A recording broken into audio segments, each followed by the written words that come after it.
And so, what is it that is unfolding here on this planet? The big picture is always important, and then how we align with the big picture every single day. Because I promise you, every day is a new cosmic day. And why is that? It is because Divine Mother, who created cosmos, she actually moves it all the time. She moves it all. And what does she move? Imagine she moves through all universes. I mean, I don't know if I've seen all the universes, but I've seen many universes. And the ability that we have to actually go and explore when we build our light body, when we build our consciousness. Our light body, we do it here in a very structured way. We are building, the structures within the light body to be able to operate it. But what we are really building is our consciousness.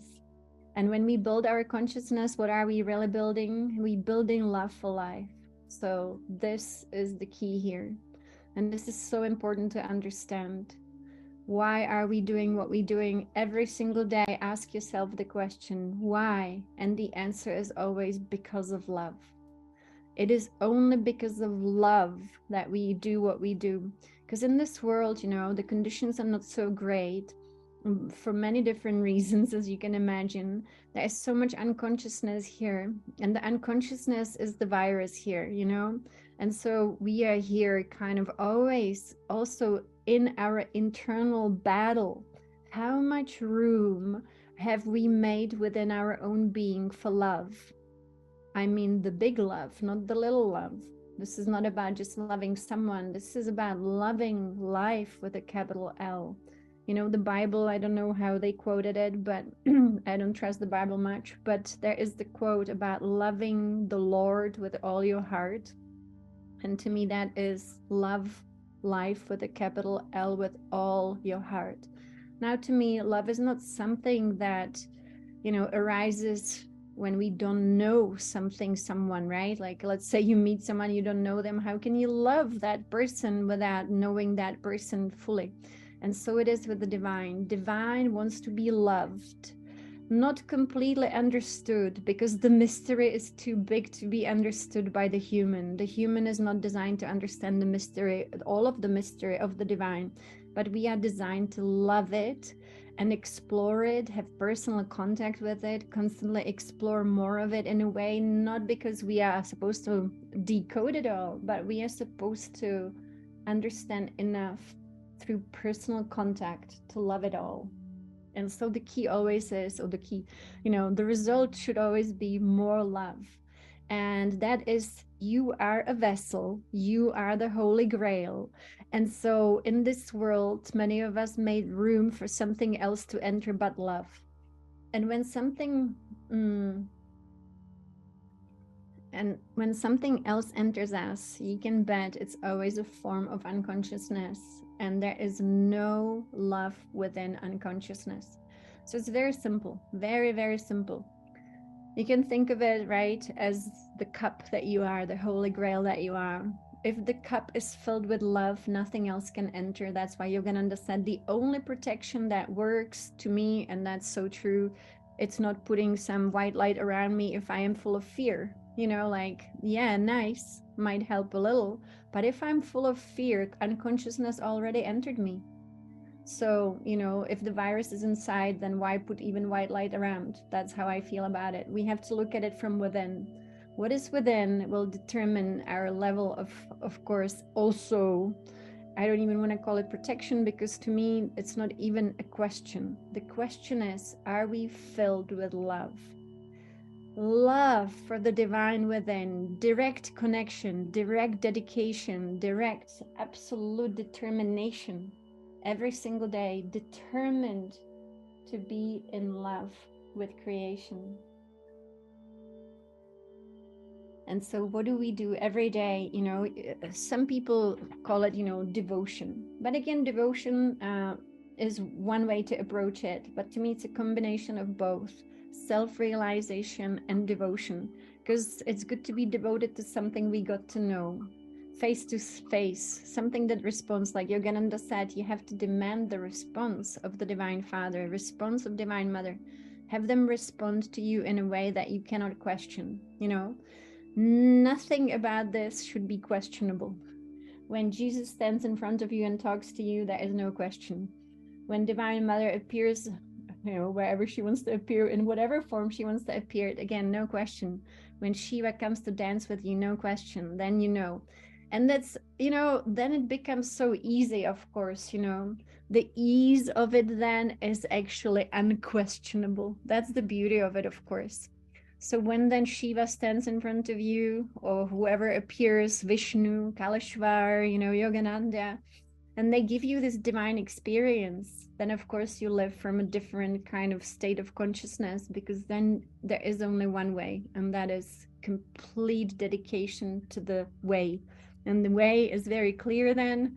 There's only one way, and that is the divine way. And whatever that means, there is only one way, which means there are millions of them anyway, but they all have to be the path of love. Does that make sense? And so the Tao Te Ching, once again, such a great book about Divine Mother, the way. There is a way.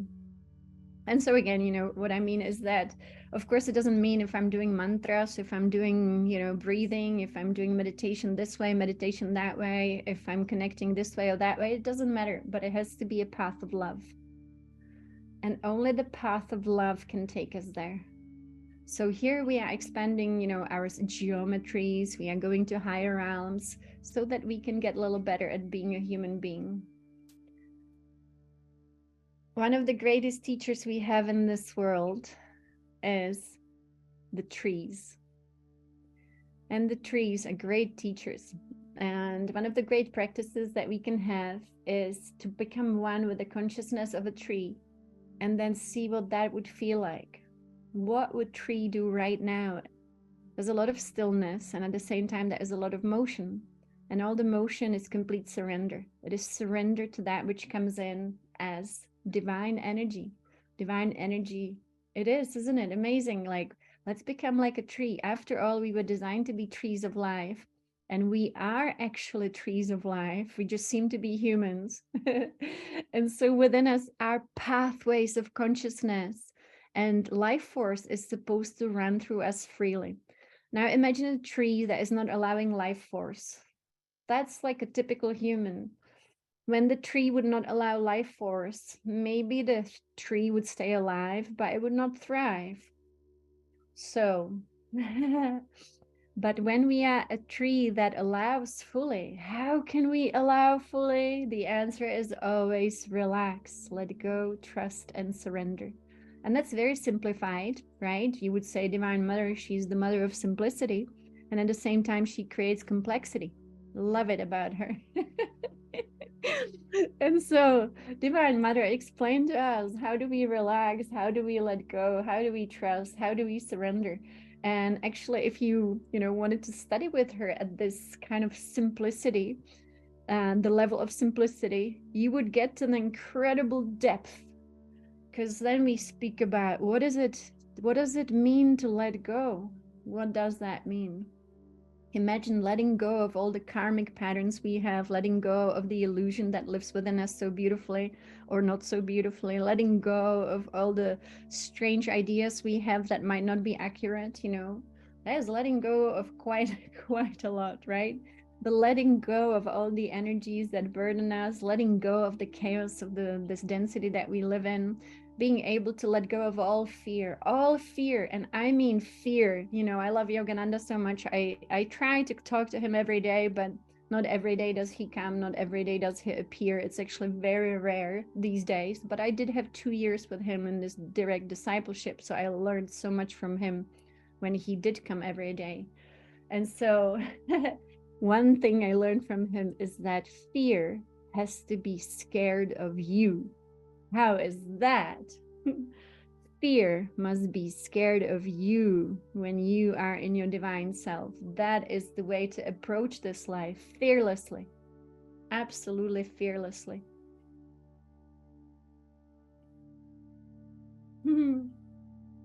It's all very simple, by the way.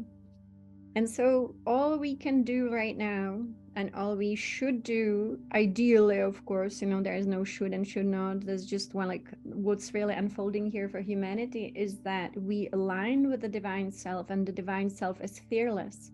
There is no doubt within the divine self, and you are only aligning with your own being. So, like, what's the big deal? Aligning with your own being at the highest level, the highest potential. I know that we have ambition here, right? Like, oh my gosh, we are such ambitious beings. And so the ambition should be like, I am so brave. I am fully, fully, fully saying yes to my divine self. I don't have room for anything else. Sorry, my human self. I am letting go. And in that fearlessness is peace, absolute peace. There is also this sense of emptiness. And at the same time, there is only one thing that is full, and you are full of your divine self. Sounds funny, but it's true. And in the fullness of your divine self, there is this incredible knowing of who you are. And so we are transmitting this to everyone here. The incredible knowing of who you are.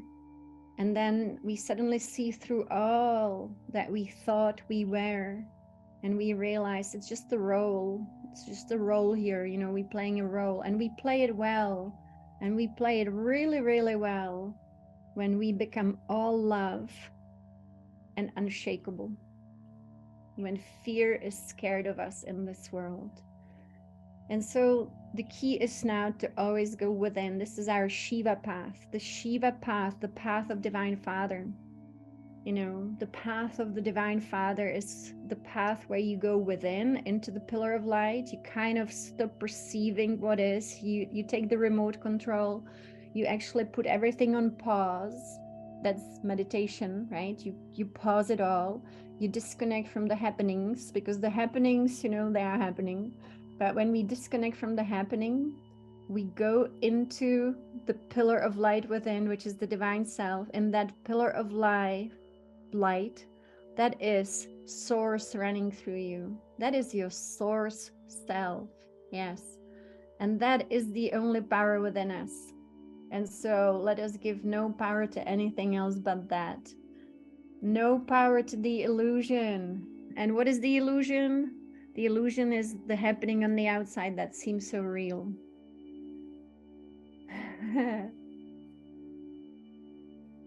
I'm learning from Shiva every day.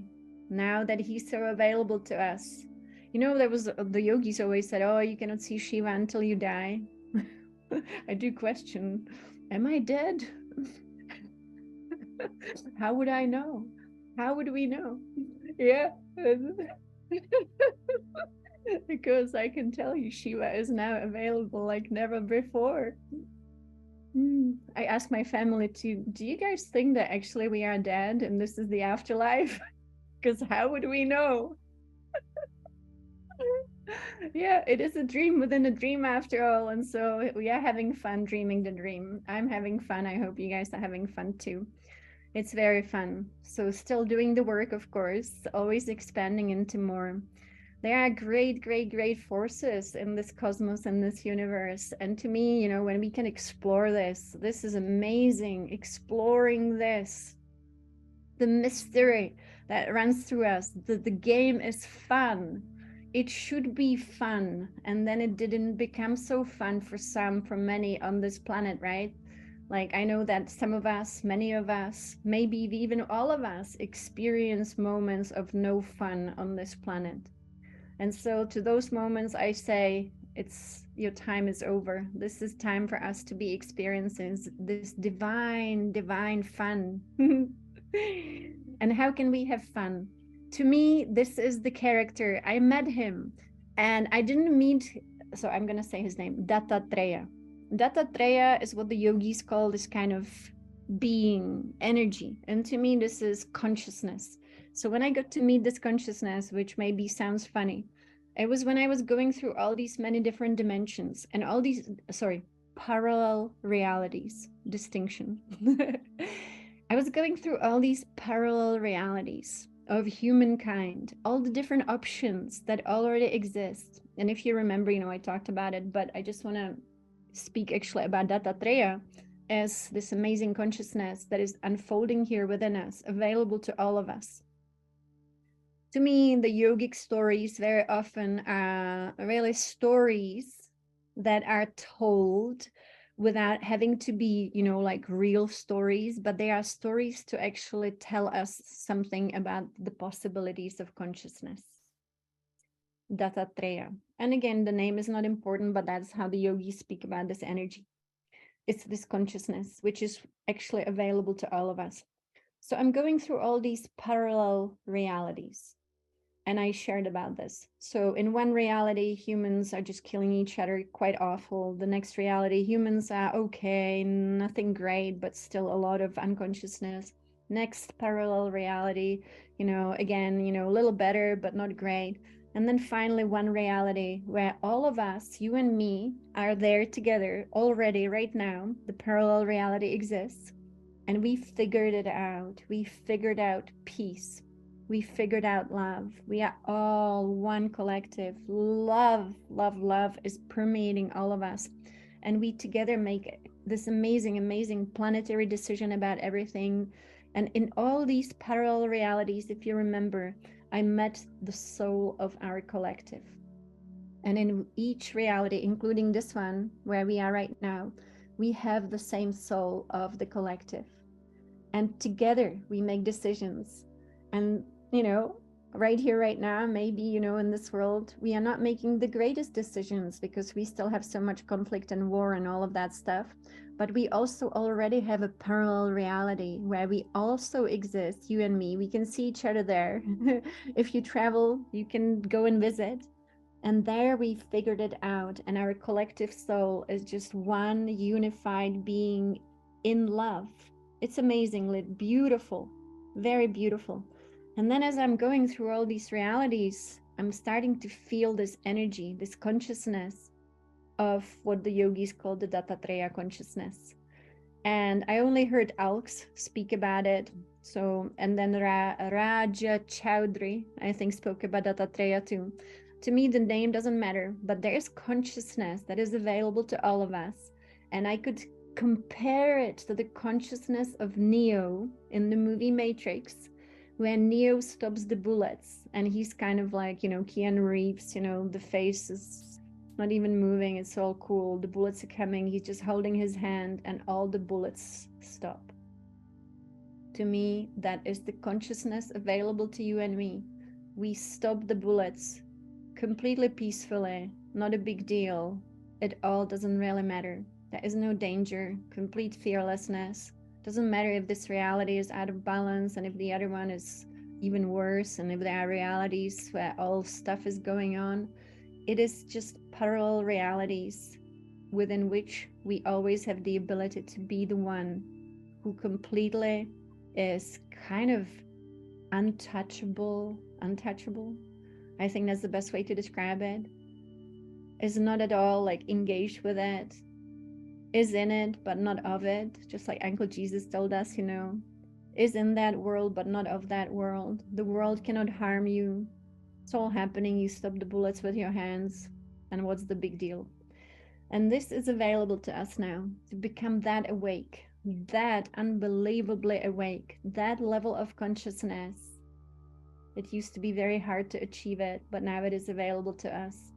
And to be honest, we have to be grateful to all those who came before us, even though time doesn't behave the way that we think. But all those who came before us, all our ancestors, they did a great job. They purified so much for us to be able to experience this magic right now, to be able to actually understand our own divine self. That's amazing. So think about all the amazing ancestors within your lineages who came before us, who really felt the calling of their own hearts, who became all love and maybe were even untouchable, maybe transmuted so much karma for the collective, because a lot of great beings came here to be assisting with the transmutation. I'm so grateful to all of those who came before us and who were doing the chanting, the mantras, who were digging through the dirt, and they created all these amazing channels for us to be able to now experience the divinity within us so easily. And so now is the time to say no to the little human self and say, no, your time is up. I am becoming my divine being. I am becoming my divine being, and every day the choice is round. So easy. I recommend it to all. Please choose your divine self. And you know when you are your divine self, when you are your divine self, you know, because you become untouchable, you become fearless, you become the true power within, you become all love. And that's all you ever want then, you know, just like Yogananda. See how difficult it was, like in the 50s when Yogananda was around, and gosh, it was so difficult. But now it's like, okay, I just made the choice, by the way. Today I'm my divine self. I'm not going back to my human self. No, thank you. This feels so much better. And so this is available to all of us right now. And so we still have the tools. We have the tools to constantly be tuning into the divine self. I don't want to be in the dysfunction of the human mind, just the human mind. I say no, thank you. The divine mind is very organized. The divine mind is always aligned with this amazing level of consciousness and the level of aliveness, the level of really like knowing who you are, like, wow, in every moment, knowing who I am. And if someone around you is the troublemaker, it doesn't even matter. You're like, oh, I'm my divine self. It's all good. Oh, bullets are coming. Oh, it's all good. I've got my hand. I just stopped the bullets. It's fine. Not a big deal. So that is the power available to every single one of us right now. And of course, we have these great ones, these great beings that we've been working with, and we keep working with them.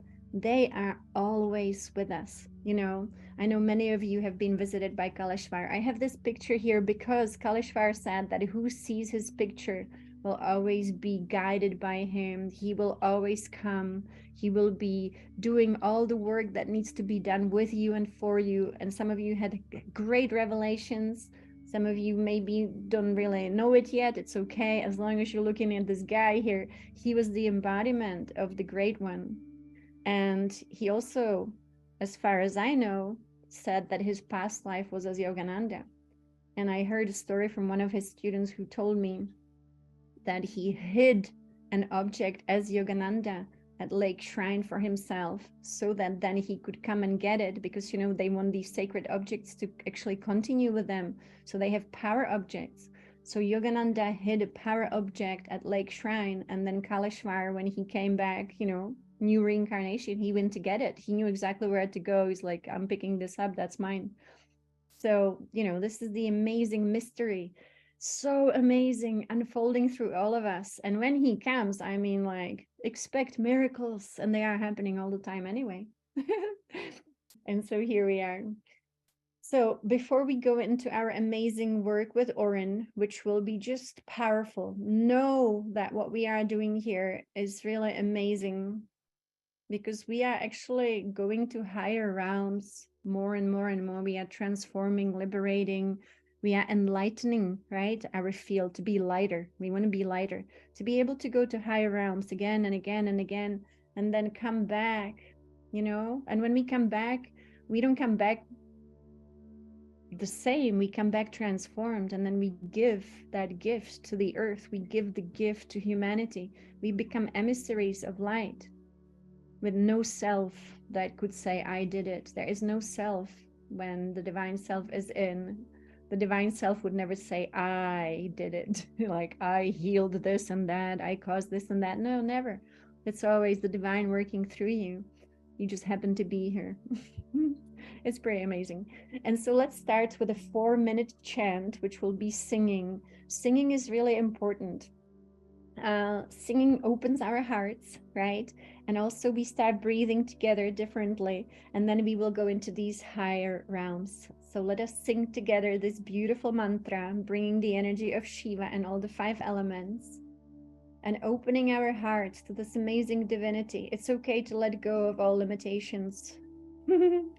It is truly okay. So 4 minutes of singing with you, and then we meditate. And so in loving service to our Mother Earth, Maravati,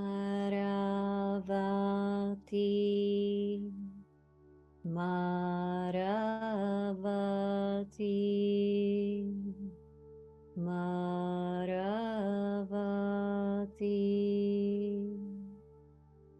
And so we are here in loving service. What is so amazing about all of this is that there already is a parallel reality within which all of us exist, wholly harmoniously with one collective soul, our collective soul, totally divine soul, fully aligned. Unlike in this parallel reality, where this parallel reality is a little psychotic. The collective soul is a little out of balance here. But it's okay because we already know we are capable of so much more, right? And because we already know we are capable of so much more, let us align with that and imagine it is all happening at the same time. It's amazing. We already figured it out and we are just aligning our consciousness with the reality where we figured it all out and we became all one.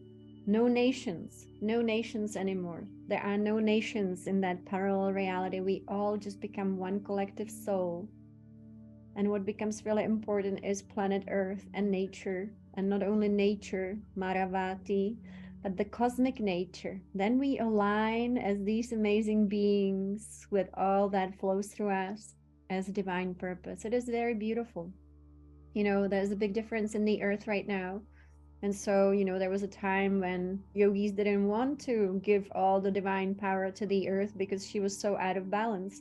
But things have changed. And since 2017, Divine Mother, she said, always walk barefoot, do your divine work barefoot, be one with her, and be anchoring the light, anchoring the consciousness. Yes? Anchoring the consciousness that you have, that you are, that runs through you. It runs through you, right? It's a beam of light that runs through you. And that's why we allow it. We surrender to it. We surrender to no one else but our own divine self. That's the way to do it.